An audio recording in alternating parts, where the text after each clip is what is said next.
What's going on, everybody? It's SJG back along with K-Ferg for another exciting year of Division II HBCU football, but the good kind in the CIAA. Welcome, everybody, to season, what is this, four, Chris? Man, we've been at 23, 24, 25, 26, man. Yeah, still no gray in the beard, man. Look at you. We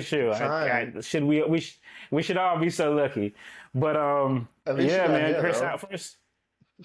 Well, there is that, so but yeah, Chris, man, first off, just for everybody, what have you been up to, man? What's your summer been like? What you been up to, man? Well, the main thing for me is just trying to continue to work towards this doctorate and knocking that out the park. And so, yeah, I finished all the coursework and they've just been working on a dissertation. I mean, that's taken up a lot of my time and also just doing some hiking, mental health's important. So I've been doing Mm-hmm. a lot of that and getting up to walking, 3 miles casually, 3 to 5 miles. And so, Okay. yeah, it's just been, kind of nice to break up the monotony of life. Yeah, man, no doubt. I feel you, man. On this health journey too. I hit the big 4-0 last year, so trying to do what I can to keep that going. Try to put some of these down, man. That's my Drink your vice of water, choice right man. there. Yes. Oh, I But understand. getting that cardio in, and of course, keep it up with everything that's going on in HBCU sports. Which, can you believe we still had some basketball news this week? How in the hell? But I made a joke to somebody over at Texas Southern last week. I said, man, y'all got late coaching hires. You playing football games at high schools. Y'all might as well come on and apply to the CIAA, man. That's right. I mean, at this point, good grief, that's so much drama over there. I like to stay at D2 land. There's a whole lot less drama than the SWAC. Yeah, man. The SWAC is it's its own thing, man. Its own entity. It's fun sometimes, and then sometimes you're like, yeah, I'm glad we're not going all the way over there. So, but there has been our counterparts over in the other D2 conference have been busy, man. They've been well, they're always trailing behind us a little bit. So they shout out to Jamie, who for an Aggie is probably one of the most humble Aggies I've ever met, and that's a big compliment coming from me. Now Sly, that's a whole different situation, but they've been doing great work over there. So I know, guys. We started this. It was one way, but me and Chris are gonna continue to focus really on the CIAA, which has had its share of changes and drama as well. Not quite the same level, but it's had its share of changes and drama in the off season since we last played. And let's go back and look at 2025 before we go ahead and look at 2026. But before we do that, if you guys are watching on YouTube, make sure you hype this video up. That's the new thing, right? Like, you got to like it, hype it, and then leave us a comment and welcome us back. So, Chris, we got to talk about 2025. So much happened last year, and some stuff that, literally things you and I had never seen in our lifetimes. Started with Johnson C. Smith actually winning the CIAA championship, its second CIAA championship of all time. They defeated Virginia Union 45-21 after VUU looked like, they might be on their way to a rare three-peat, something that before Bowie State did this year we hadn't seen in years. And man, yeah, that you also had Fayetteville State rising back from the dead.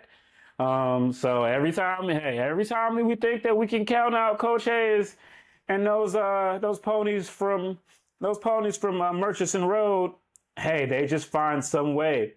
And they were in it until the end. And yeah, man, so much last year. But your thoughts on 2025, especially talking about those top programs and what it was for the league this past year. Well, I mean, you got those two things that were really big, especially JCSU pulling it all together and not having the epic collapse of 2024. Not But sniffing. also, yeah, right.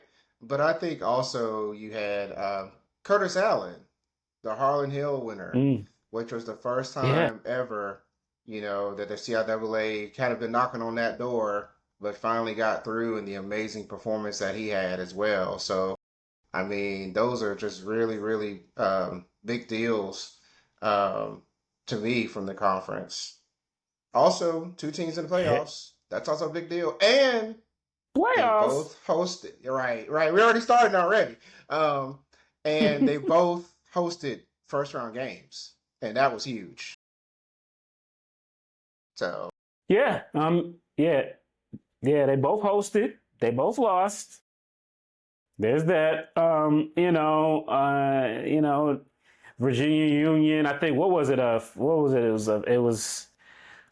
It came close at the end, right? And I think Johnson C. Smith just kind of they had the golden bull in the headlights over on Beatty's Ford Road.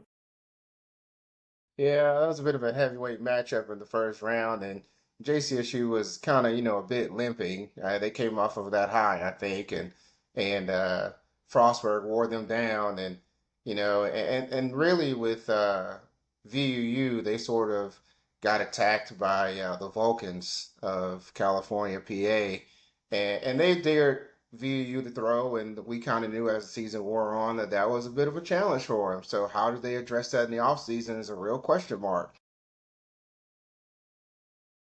Yeah, I mean, I think that's always the thing with Virginia Union.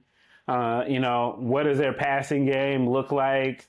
A couple years ago when they did actually advance in the playoffs, it was a bit more serviceable than it has been in the years where they haven't made it done.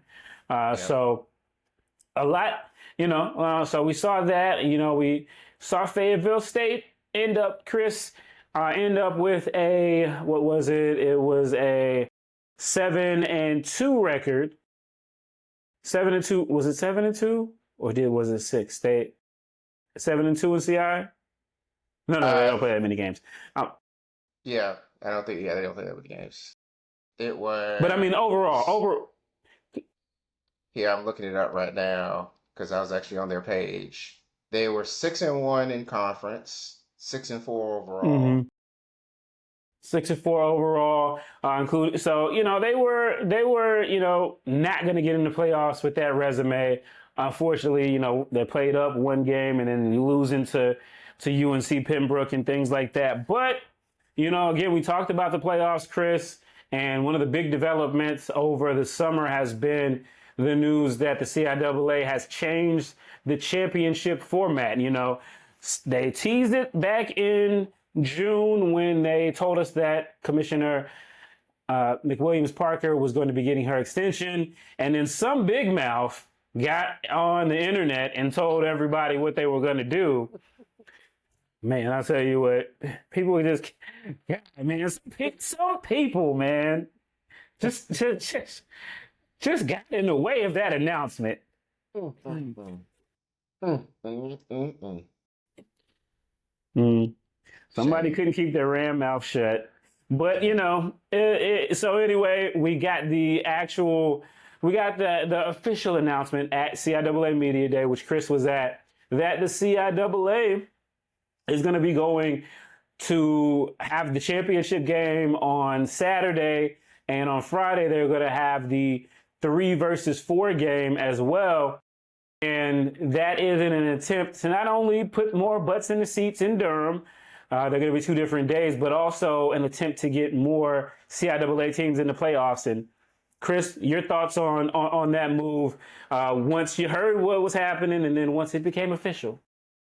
Well, to me, I think this was a excellent move. The conference really has been sort of teetering on that 3 teams in the playoffs, like we saw with the SAI, the SIAC That last year. conference, Yeah, them. that Um, conference, and yeah. uh, and they've been kind of teetering on there, especially with Fayetteville State. And Fayetteville State is interesting because they always have a really challenging schedule, which they do again this year for out of conference.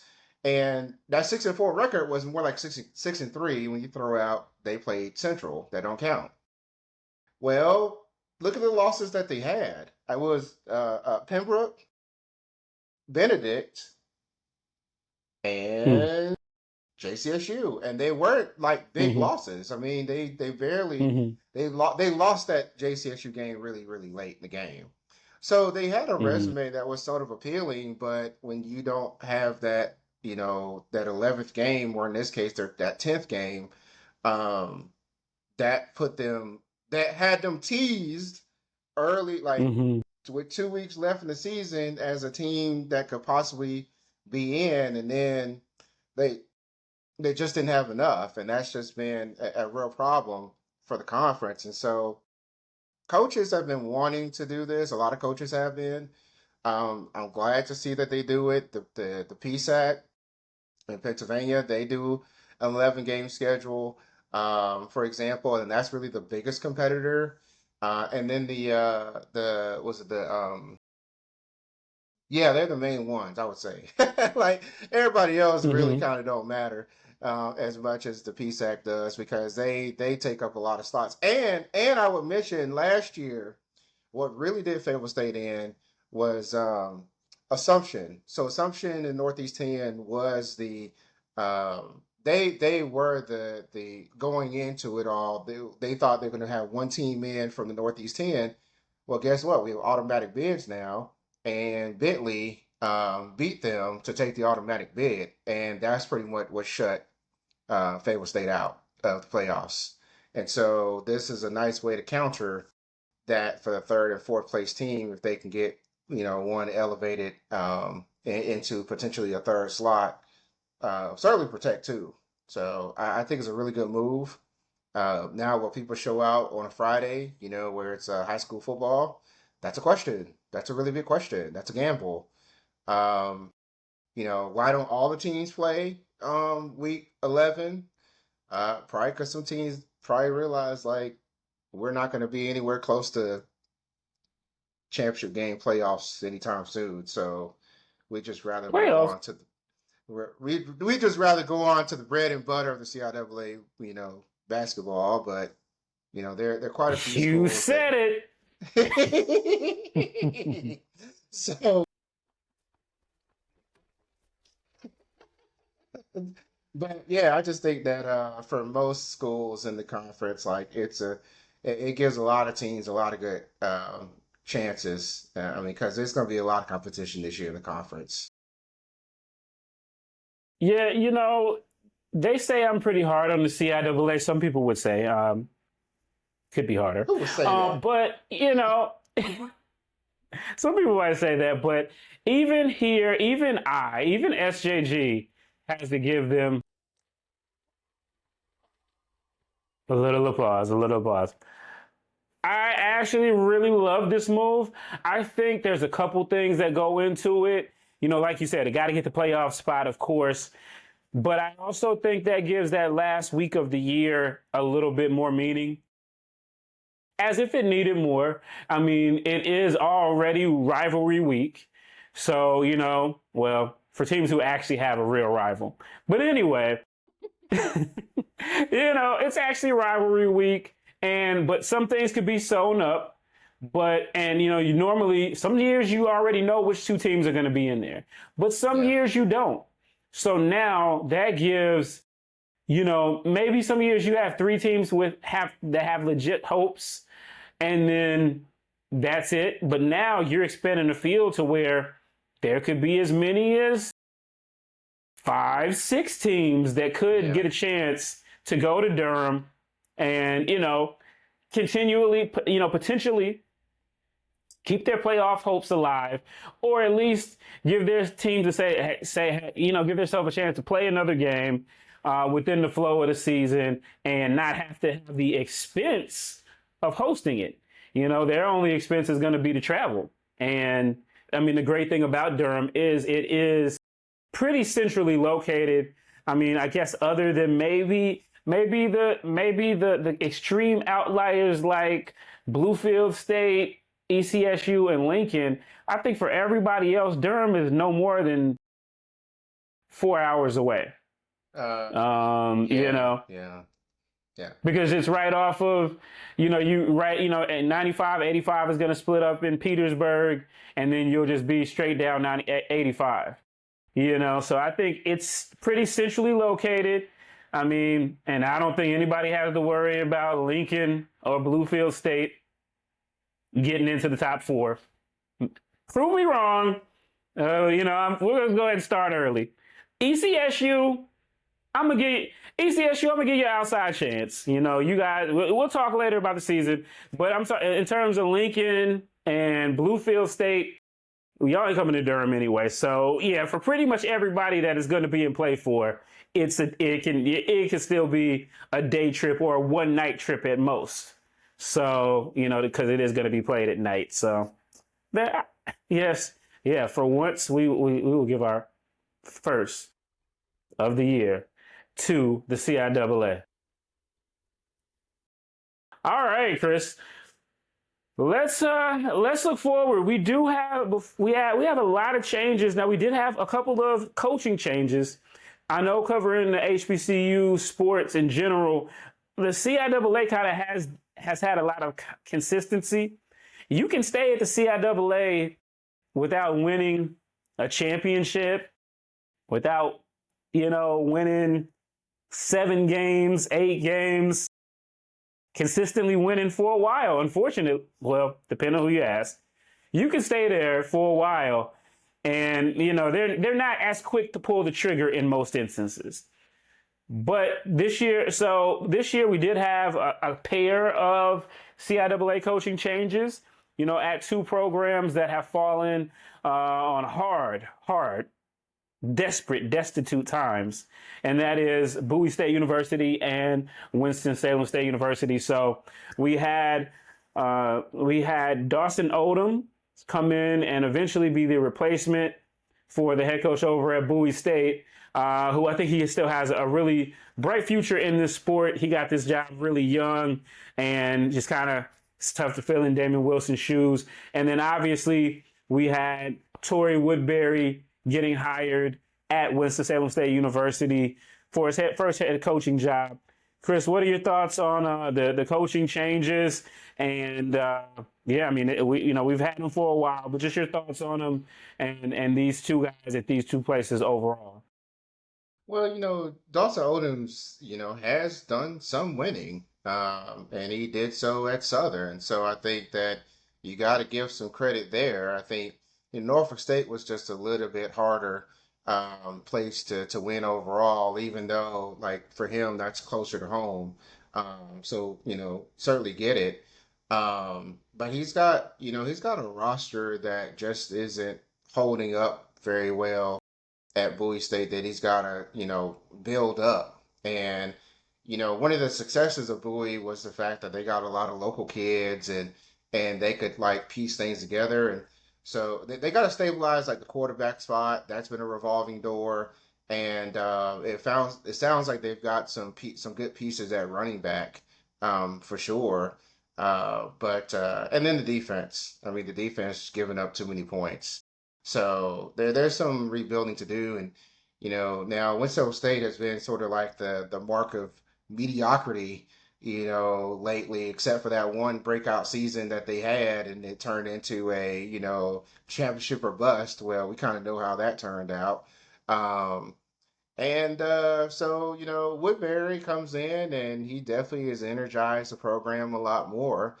I just think that, temper expectations here. I mean, there's just a lot to figure out. He's built a really nice staff, so that's great. But again, you lost some pieces. What's going to happen at quarterback is still a question mark. How productive will they be? Because they lost Dalen Lee, because Dalen Lee transferred out to the FCS. Mm-hmm. And then they had some receivers also transfer out. So what does their offensive identity even look like is a big question. The AD wants to have more seats, butts and seats, and now we have a 8:00 game. So people come out and see, and at least support Winston, because hey, like, it's going to take a lot of, it's going to take some patience, I think, for a fan base that may not be as patient. Oh yeah, no, yeah. We're, I think for sure, again, I've been to camp and things like that. I do think there's a lot of excitement there. There's definitely a lot of excitement about the first game against Norfolk State, but they did go very heavy on high school talent, maybe a bit more than I thought they would.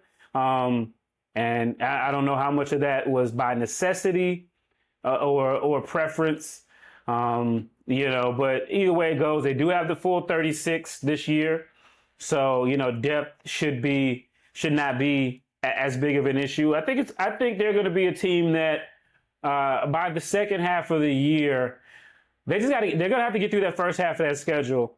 When you're talking about, we're not going to get that deep in there yet, so we'll go there. But I think in the second half of the year, I think hopefully folks will still be giving them, giving them some time, but we'll see.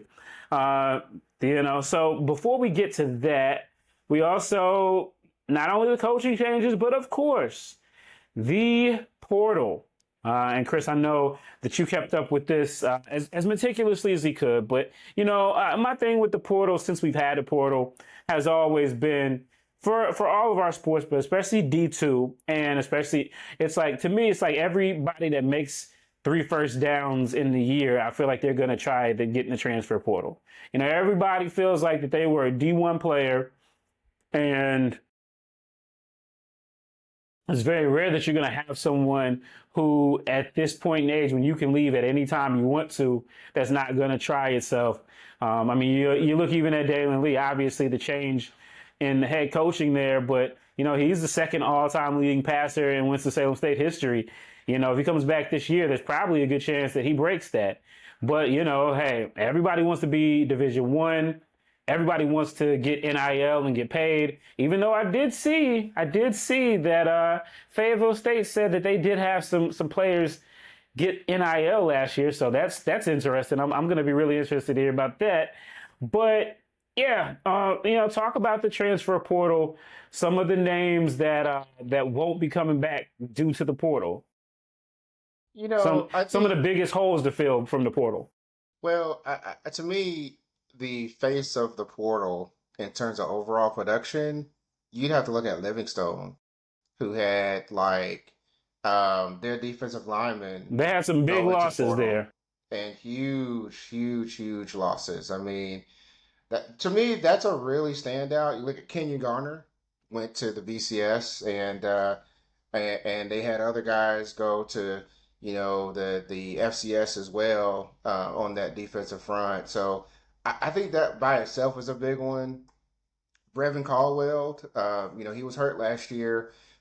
He's gone to Norfolk State. That's a pretty big loss as well. I'm just looking at my list of notes here. Caden Thomas, the defensive lineman at Fayetteville State, he went to the FCS. So that was a pretty big loss as well. So I mean, when you look at just kind of some of these big names that got to be filled, to me, the Division II level, the skill players aren't the ones I typically look at as much as the trenches. And I think last year you saw a lot of transfers out in the trenches. And how does that affect gameplay this year is going to be a big one. Virginia Union really stands out because they lost 3 offensive linemen to bigger name schools in the portal. And so, now they got to go and rebuild that deal. So yeah, it hurts. It definitely hurts. But I think it hurts more when you with the line play in particular. Yeah, those are some big names for sure that you threw out there as well. Talk to me about some. Well, we'll go to Newcomers to watch in just a little bit, but who who do you think improved the most in the portal? Who do you think got the most out of the portal just overall? Mm, You know, it's easy to look at Johnson C. Smith and say that, but that ain't my answer. My answer is Fayetteville State because They, I've been waiting for FSU to make a splash, and they finally have. They got uh, Jameer Dismukes from Allen, quarterback, and they really haven't had a consistent passer that can really toss that rock. So that's really really exciting. Also, Noah Marshall, running back from Winston State, transferred to Fayetteville State. Hmm. So they kind of lost some depth in the backfield for Winston, but for Fayetteville, that's a big get. They also restocked on the defensive line as well. Guys from Allen, from Benedict. So to me, I think they're the biggest winner. Although I would say that JCSU had the flashiest gets because they got Fabian Duncan, from Allen, who was a SIAC Player of the Year. So, um, Well, now so he's in the big league. So what is he going to do? Same thing right, with with Kelvin Durham. The same thing with Kelvin Durham. He stepped up to the big leagues. right, So that we see where the step up is right. in the leagues. Yeah. So to be that really stands out. But that's a really crowded backfield now at JCSU.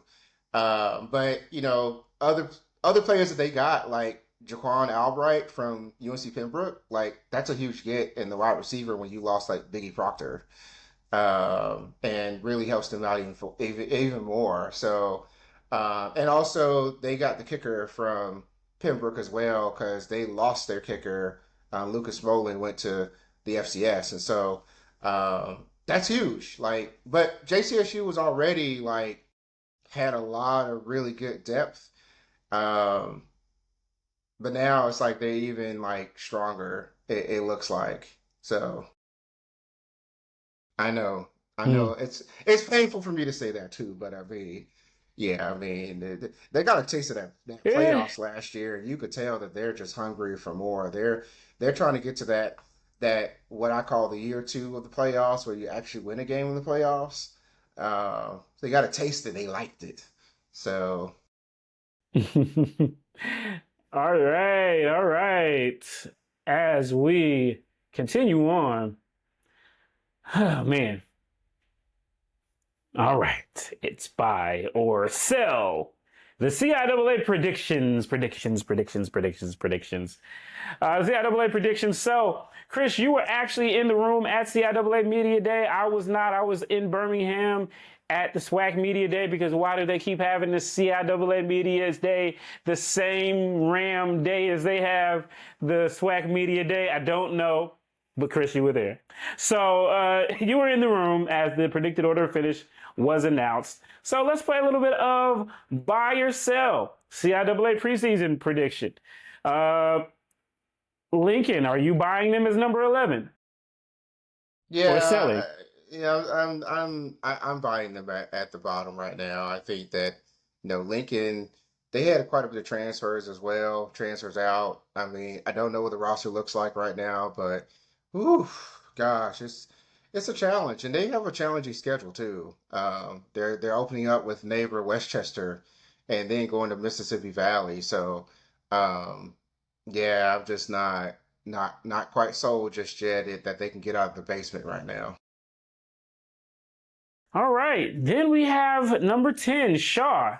We saw last year they struggled. Are you buying them at number 10?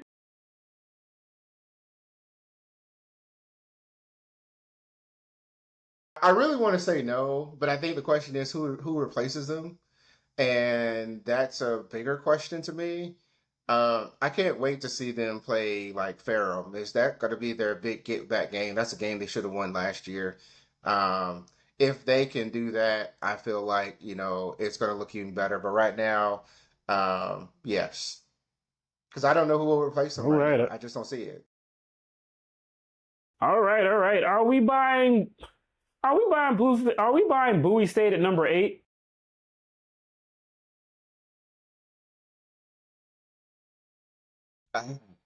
No, I think that they could actually be a little lower right now. I mean, I think it is possible. It's year one. You're trying to figure things out. Now supposedly, our friend says that they got some folks in the door. So I don't know, but it's preseason. So hey. I mean, well, look, he said, well, hey, he picked them to go 6-4 this year, which would be an overshoot, but considering he's picked them to go 8-2 the last couple years, I think even he knows in his heart of hearts it's gonna be pretty tough. All I don't right, and even then I don't hey, I don't even think that they're the best BSU of the conference right now. I'm just saying.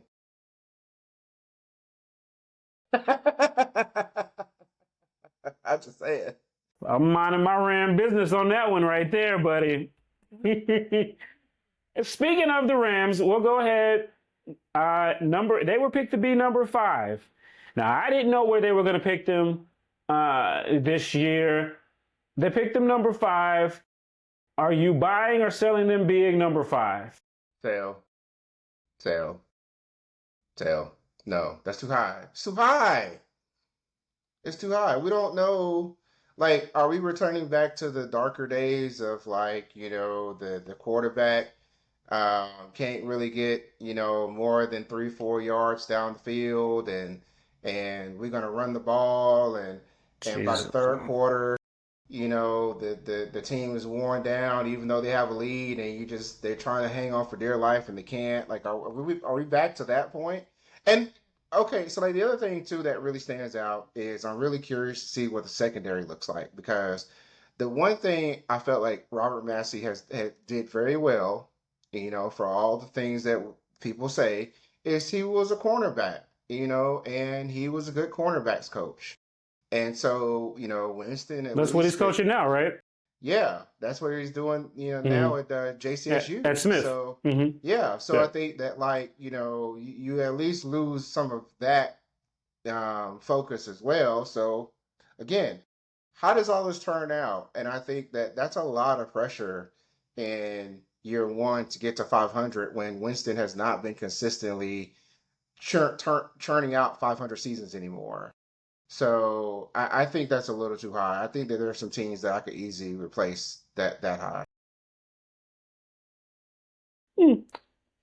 I mean, I didn't know where they were going to pick them. This is higher than I thought that they would pick them. But I'm not going to say that they can't. I'm not going to say that they can't be in the middle of the pack. Uh, they've got 2 games that they should win: Bluefield State and Lincoln. I mean, you get those 2, and I know they got to go up to Lincoln, but I know some people did only one coach at WSSU has lost at Lincoln, so there's that. And you did just buy them at 11, so Right. so they got those 2 games. They don't play Union. They get Smith early. They do have V State.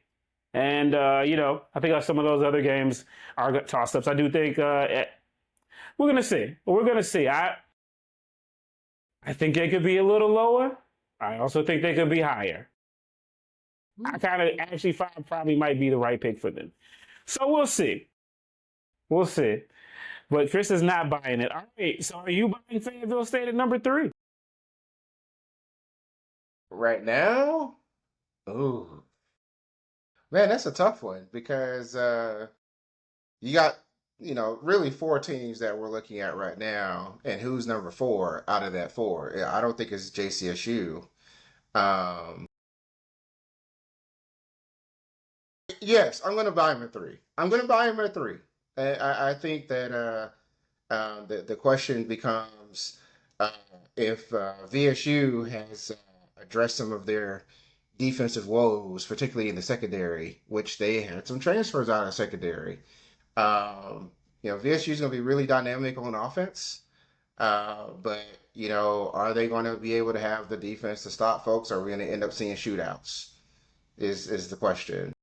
So, and then VU is the one I was kind of like looking at, like, okay, don't shoot me, y'all, but like it's another one that I'm just a little worried that repeated transfers out is going to get them at some point, I feel like. And it doesn't mean that they're going to be like 500 or anything like that, but can you sustain that success is a big one. And I'm really curious to see. So, the coaches had VU at number one. Ooh, there's something that they're really seeing there, and the coaches sometimes a lot of times they right. So, but I'm just really curious there. So yes, I think Fayetteville at 3 is actually a pretty good call right now with what they have done in the offseason. Okay. So it looks like to me, Chris, I mean, just going off your picks, you like the bottom. The bottom's the bottom. And then when we get through that 9 through 5, you say Bowie State could be maybe below Bluefield State. Maybe they become 9.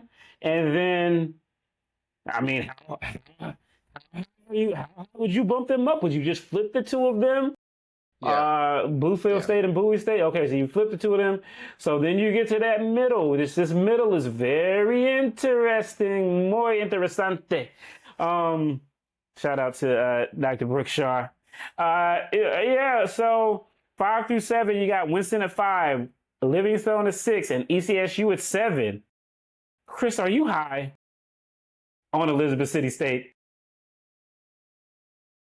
I'm a little higher on them. I think that 5, 6, 7 is where they're going to land overall. Like with uh, getting the running back back is a really big deal for them. What's Traquan Johnson is a really big deal for them. Can somebody like a Navian Hilliard really keep that offense going? This year is going to be a really big question. But they got a lot of nice pieces, and Adrian Jones. I mean, if nothing else, he's going to get to 500. I feel like after a couple seasons, so that puts you in the middle of the pack in the conference. All right, so I'm looking at this, and if I'm not so, you got Winston, Livingstone, and ECSU at 5, 6, and 7. They all play each other. There are no more divisions. They all play each Mm. other. Winston and Livingstone play each other in September. Body, say, do you remember?